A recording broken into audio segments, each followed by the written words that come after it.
안녕하세요. 맹꽁이 여사입니다. 87번째 시간입니다.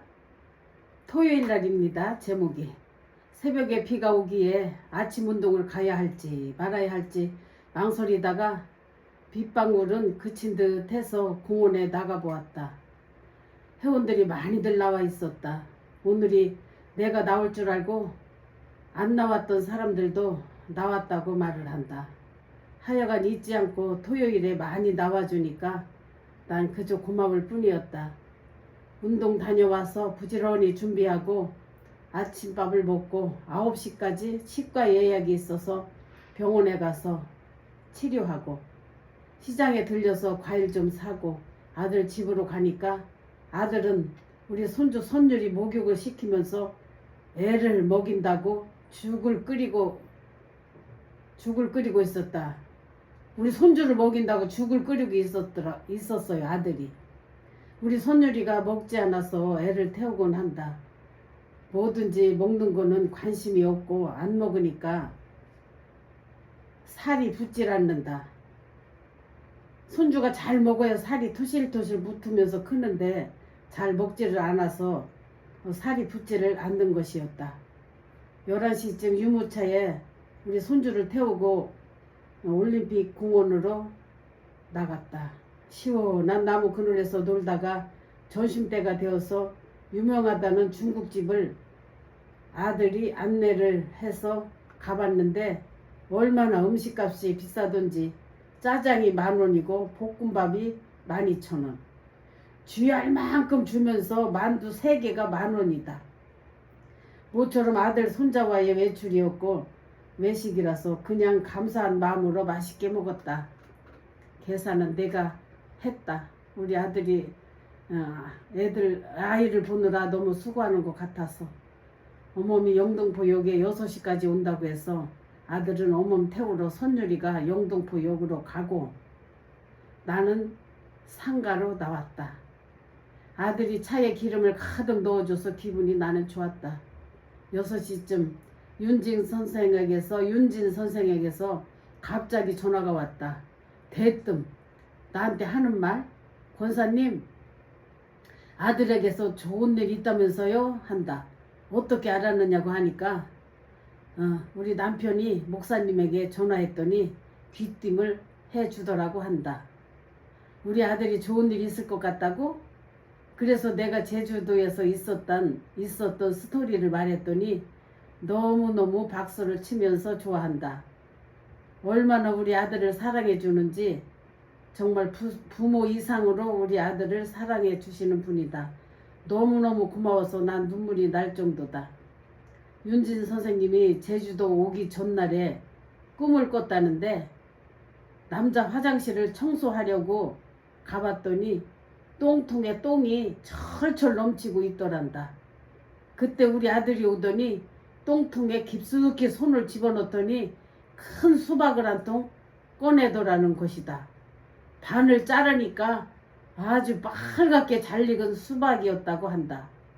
윤진 선생님이 더럽다고 버리라고 그냥 소리를 질러도 우리 아들은 기분 좋은 얼굴로 내가 먹겠다고 하면서 가지고 가는 꿈을 꾸었다고 한다. 분명히 예사 꿈이 아닌 좋은 꿈이라고 하면서 오늘 저녁에 당장 공동체로 가서 자세히 알아보겠다고 한다. 그렇게 우리 아들에 대해서 관심이 많다. 얼마나 우리 아들 결혼에 대해서 궁금했으면 그 멀리 사는데도 공동체 와서 목사님을 만나고 자세한 이야기를 들어보겠다고 한다. 하나님 감사합니다.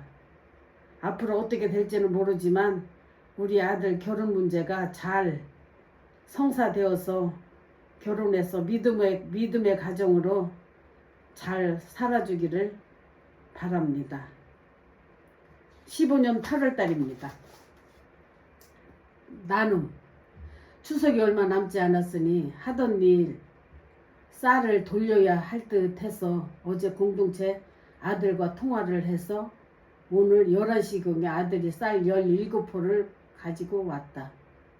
기부자 명단이 스티커를 띄어내고 기부자 거기도 공동체에 기부할 때 그 기부자 명단이 새겨진 스티커를 푸대에 다 붙여가지고 왔더라고요.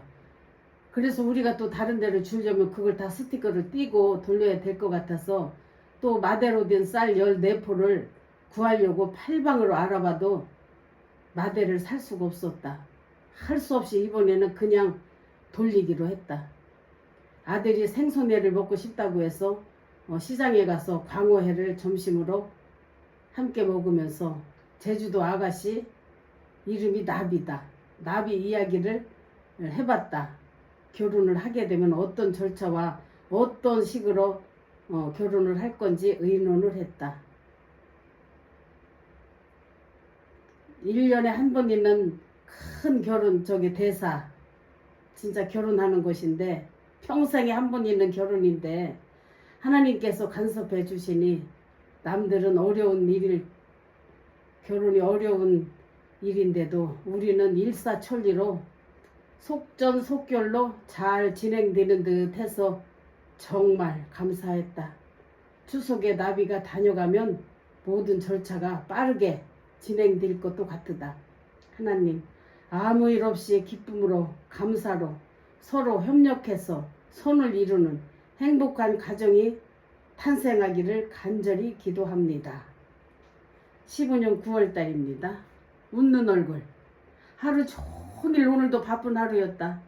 오후에 택배로 쌀을 보내고 동네는 일 끝나는 대로 내 차로 한 집 한 집 배달을 하고 7시 반쯤 아들 집에 도착을 하니 어쩐 일로 며느리가 먼저 나와서 차에서 내리는 날 보고 인사를 한다. 환한 웃음과 함께 며느리의 인사와 환하게 웃는 얼굴을 대하니 피곤이 싹 풀리고 기분이 좋아졌다. 사랑의 마음이라는 것이 참으로 사람 마음이라는 것이 참으로 감사하기도 하다. 우리 며느리는 평소에 특별한 일이 없으면 전화나 문자를 전혀 하지 않는다. 내가 8월 1일 날 제주도에 가서 오늘의 얼굴을 보는 것이다. 한 동네 사니까 싹싹한 성격이라면 어머니 잘 다녀오셨느냐며 전화나 문자 정도는 할 수도 있지만 우리 며느리 성격은 그런 점이 약간 좀 부족한 편이다. 말은 안 해도 속으로 조금은 이렇게 해줬으면 하는 희망사항이 있기도 했다. 그런데 오늘 며느리의 환하게 웃는 얼굴로 반겨줄 때 서운한 감정이 싹 사라지는 걸 느꼈다. 잠시 집에 들어가 우리 두 손주들을 품에 안으니 너무 행복해졌다. 내가 며느리네 집에 간 것은 쌀을 전하러 간 것이었다. 모든 사람들이 상대를 대할 때 환하게 웃는 얼굴로 대한다면 밥 한 그릇을 사주는 것보다 더 기쁨을 느낄 수 있다. 서로가 소통이 된다는 것은 느낀 오후였다. 우리 며느리의 웃음이 내 마음을 행복하게 했다. 자주 우리 며느리가 웃는 얼굴을 보고 싶다. 웃음은 만병통치약인 것 같으다. 15년 9월달입니다. 아기천사와 성가대. 오늘은 주일날이다. 오늘 성가대가 부를 찬양은 아무 염려하지 말라 였다. 우리 큰아들이 오랜만에 솔리스트로 부르고 합창단은 화음 정도 부르는 찬양이었는데 우리 아들이 연습을 많이 해왔는지 너무너무 잘 불러서 다들 은혜 받았다고들 한다. 나 역시도 은혜 받았다. 나는 우리 아들이 찬양할 때 눈물이 났었다. 이 찬양을 일주일 정도 듣고 또 들어도 얼마나 가사가 좋은지 오늘도 아들이 부른 찬양으로 다시 한번 은혜를 받았다. 예배 후에 상인의 집을 가기로 약속이 돼 있어서 시장에 가서 과일을 골고루 사가지고 동생 집에 들리고 동생과 함께 상인의 집으로 가봤다. 아기 낳은 지가 39일째가 되었단다. 상인은 아직도 몸을 완전히 회복된 것 같지가 않았다. 약간의 부기가 있었다. 프레드도 반갑게 반겨주었다. 아기를 보니 정말 천사가 따로 없다. 너무 너무너무 예쁜 천사였다. 오늘 처음으로 아기를 데리고 교회를 갔다는데 교인들이 아기 예쁘다고 다들 난리가 났었다고 한다. 목사님의 기도도 받고 아기가 피곤했는지 곤히 자고 있었다. 한참 있다 아기가 깨서 안아보기도 하고 볼수록 너무 대견하고 신기하고 너무 예쁘고 귀여웠다. 보고 있는 것만 해도 행복했다. 아기를 바라보는 것은 정말 힐링이 되는 일이다.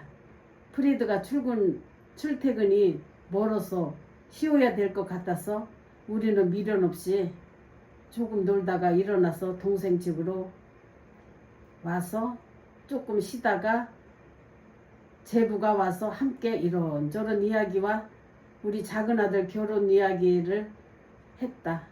즐거운 시간을 보내고 7시에 저녁을 함께 먹고 제부는 교회로 가고 나는 서울 집으로 왔다. 다녀오니까 할 일을 한 것 같아서 마음이 뿌듯했다. 세상을 살아가면 어른의 도리 또 사람의 도리를 하면서 산다는 것이 쉬운 일은 아니다. 노력과 투자와 사랑 그런 것들이 반드시 우리 모든 사람들에게는 필요한 것이다. 하나님 감사합니다. 15년 9월달입니다. 감기.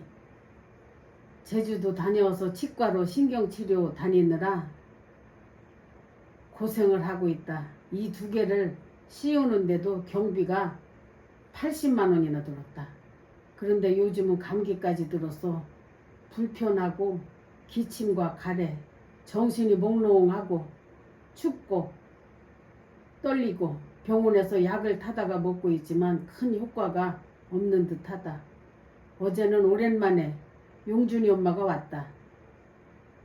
이유인즉 쌍용 아파트 집을 보증금 5천에 월세 150만 원을 받고 있는데 월세 20만 원을 올려달라고 하니까 세입자가 두 말도 없이 다른 곳으로 집을 얻었다고 한다. 9월 말에 이사 나간다고 하는데 언니네 집이 안 나가서 걱정이라고 한숨을 짓는다. 난 속으로 집 가진 언니가 얄밉다는 생각이 들었다.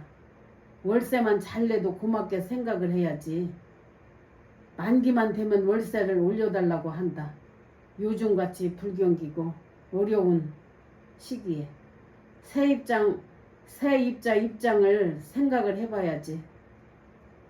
세만 더 올리려고 혈안이 되어 있다. 집이 안 나가서 속 좀 썩어 봐야 세입자 고마운 줄을 알 것이다. 돈이 있어도 집이 있어도 평생을 누리고 살지도 못하고 69년을 사셨다. 이 용준이 엄마는 우리 언니의 친구인데 돈이 아무리 많아도 계속 더 돈을 모으려고만 하는 사람이다. 자기 자신을 위해서는 단 한 푼도 쓰지 않고 정말 누구 밥 한 끼를 사주지 않고 사는 사람이다. 참 희한한 인생관을 가지고 살고 있다. 평생을 돈 오직 돈 타령만 하면서 살고 있다. 항상 돈이 부족한 것이다. 100만 원 모이면 200만 원 모으고 싶고 계속 그런 식으로 돈을 모으고 부동산을 사면서 사놓고 살고 있다. 보기에도 죽도 못 먹고 사는처럼 아주 초라하기가 그지없다.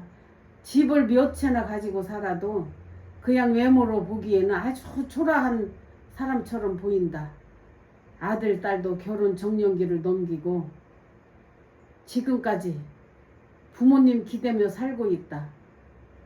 이분이 딸 하나 아들 하나인데 40이 다 되도록 직장도 잡지 않고 오직 모든 먹고 살고 용돈 쓰는 걸 다 부모님한테 매달 손을 벌리고 살고 있습니다. 세상은 참 희한한 일입니다. 부모는 악착같이 돈을 모으고 있는데 두 자식은 계속 부모 돈을 뺏으면서 살고 있습니다. 채워지지 않는 그릇입니다. 무슨 편법을 썼는지 아들 딸이 임대 아파트에 또 들어갈 수도 있게 됐다면서 거기다 대고 하나님 은혜라고 한다. 그렇게 집을 몇 채나 갖고 있어도 아들 딸을 다 분가를 시켜서 임대 아파트를 저기 받아가지고 산을 살게 됐다는 것이다. 진짜 임대 아파트가 필요한 사람들은 임대 아파트로 들어가 살지를 못하는데 부동산이 이렇게 많이 있는 사람이 거기다 또 임대 아파트까지 아들 하나 딸 하나 살게 된 것이다. 그런 걸 생각하면 나는 너무 진짜 열불이 난다. 왜 세상이 이렇게 공평치가 못한지. 부잣집 아들 딸이 편법으로 임대 아파트 입주가 은혜라는 말을 하니 난 속으로 화가 났다. 하여간 저녁까지 우리 집에서 먹고 놀다가 나 퇴근할 때쯤 함께 갔다. 우리 앞집 사랑 금방 이 사람 얘기 좀 잠깐 기록을 해야 되겠다. 우리 집 앞에서 금방을 8년을 한 사람인데 처음부터 돈 없이 시작을 해서 개업 때부터 시끄러운 편이었다. 날마다 손님들과 싸우고 빚이 너무 많아서 돈 때문에 날마다 손님과 싸운다. 손님들과 다투면서 지금까지 장사를 해왔는데 요즘은 벼랑 끝으로 몰렸는지 낮에는 감사하고 밤에는 낮에는 장사를 하고 밤에는 식당 청소를 한다고 한다. 거짓말을 어찌나 잘하는지 무슨 말을 해도 신뢰가 가지 않는다. 모든 돈 다 떼먹고 파산 신청을 한다고 한다. 언제 이 사람 사라질지는 모르지만 어느 날 사라지면 아마 난리가 날 것이다. 아무것도 모르는 순박한 손님들은 말재간에 넘어가곤 한다. 그 말재간에 거래하는 걸 보면은 난 너무 안타까워 죽겠다. 말해줄 수도 없는 일이고. 이분은 누가 그 폐물을 팔아달라고 맡기면은 그냥 그것으로 끝입니다. 손님이 팔았냐고 하면은 안 팔렸다고 계속 그런 식으로 시간을 때우는 겁니다. 그럼 몇 달을 그렇게 하다가 손님이 내 폐물을 내놓으라, 나 다른 데다 팔겠다 하면은 그때부터는 또 다른 수법을 씁니다. 저기 세운 상가에다 저기 종로에다가 맡겼는데 거기서 어디다 뒀는지 모른다고 찾아다 드린다고 또 그렇게 핑계를 대는 겁니다. 그렇게 하면 손님이 이제 화가 나서 그냥 막 소리 지르고 하면은 더 큰 소리를 치는 겁니다. 찾아다 준다는데 내가 당신 물건을 껴먹었느냐. 그런 식으로 하니까 손님이 혈압이 올라가지고 다니다 지쳐가지고 그냥 안 오더라고요. 그런 사람을 저는 한두 번 본 것이 아닙니다. 그래서 법대로 하라는 거예요. 법이 있으니까 화내지 말고 법대로 하세요. 이렇게 보석장사 아저씨가 이렇게 말을 합니다. 그러면 이분이 법대로 한다는 것도 쉬운 일이 아니잖아요. 시간 뺏기고 스트레스 받고. 그래가지고 법에 재판까지 갑니다. 아휴, 끝도 없는 이 싸움을 내가 수년을 지켜보았습니다. 우리 앞집이니까. 안 볼 수가 없어요. 이런 사람도 장사를 하면서 살고 있구나. 세상에는 별의별 사람이 다 있습니다. 2015년 9월달입니다. 미숫가루. 추석 명절이 일주일 앞으로 다가왔어도 한가하다. 다들 상가에 손님이 없어서 상인들이 생기가 없다. 나도 손님이 없어서 한가한 편인데 1시쯤 우리 집 단골 손님이 오셨다. 이 손님은 우리 집에 오실 때마다 절대 빈손으로 오는 법이 없다. 2주 전에는 찰옥수수를 쪄가지고 옥수수 알만 전부 따서 꽤 많이 갖다 주셨었는데 나는 너무 잘 먹었다. 오늘은 미숫가루를 꽤 많이 가져오셨다. 정말 고마우면서도 황송하기까지 했다. 내가 무엇이간데 이렇게 귀한 곳으로 나를 섬겨주는지. 친정엄마가 시골에서 자식들 주려고 여러 가지 곡식으로 만들어서 가져오셨다는데 그 양이 너무나 많아서 나랑 나눠 먹는 거라고 말을 한다. 언니 뻘되는 고마운 손님이시다. 그 손님은 뭐만 있으면 꼭 나를 주고 싶다고 한다. 일거리도 많이 안 가져오셨다. 45,000원어치 일을 했는데 팁으로 5만원을 주고 가신다. 이 손님은 안 받으면 또 깎아줘도, 수선을 맡기고 안 받으면 또 깎아줘도 통하질 않는다. 줄 건 다 주고 더 주는 손님이다. 하나님, 이렇게 좋은 사람을 만날 수 있어서 감사합니다. 이 모든 것은 하나님 은혜라고 생각합니다. 이렇게 했습니다. 2015년 9월. 오늘은 여기까지 하겠습니다. 건강하세요.